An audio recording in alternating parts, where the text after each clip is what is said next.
सानंदम सदनम सुतश्च बुधय कांता प्रियालापिने। हे प्रभु मते एभली एक सुंदर परिवार दे, सानंदम सदनम, परिवार भितर आनंदर वातावरण थो।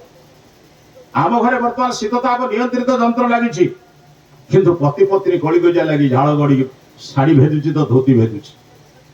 शीतताप नियंत्रण अभाव नहीं, डबल बेड लगा डबल एसी लगी आम घरे कहीं आम घरे आनंद नहीं।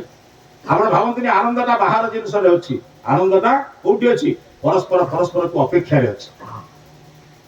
आप जानते उत्तम सहधर्मिणी कथा उदाहरण दी महात्मा आनंद स्वामी कहते पति जड़े बंधु को पति जड़े ज्ञानी लोक को साधु सन्त महात्मा विद्वान मान को सांगर धरी आसुच।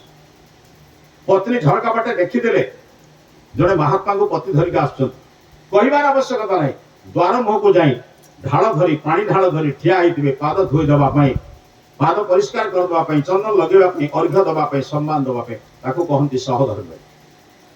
पतिर धर्म को पालन करने संपूर्ण समर्पित। आज आप कहीं माँ कथा कहे जदि पति कौटी दिज लोक सांग डाकिया कह घर तो सदाबर्त मठ कल जिते जाऊ डाक खाली रोषे करूथी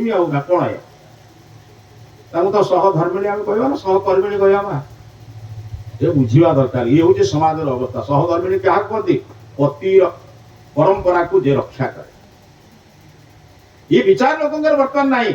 बर्तमान आम सांगरे के भूली पारू कम कहीं कहते से कथा से दुख कथा कह आज्ञा।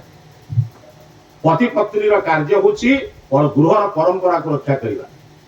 आप जानते आजिकल घर भांगे गोटे बड़ कारण हूँ झीर परिवार माने बर्तमान पर्यंत झी उपर अधिकार रखा बाहर कर सारापर कथा माँ बुझ ना झील दे सारापर भी झी उपर अधिकार रखा।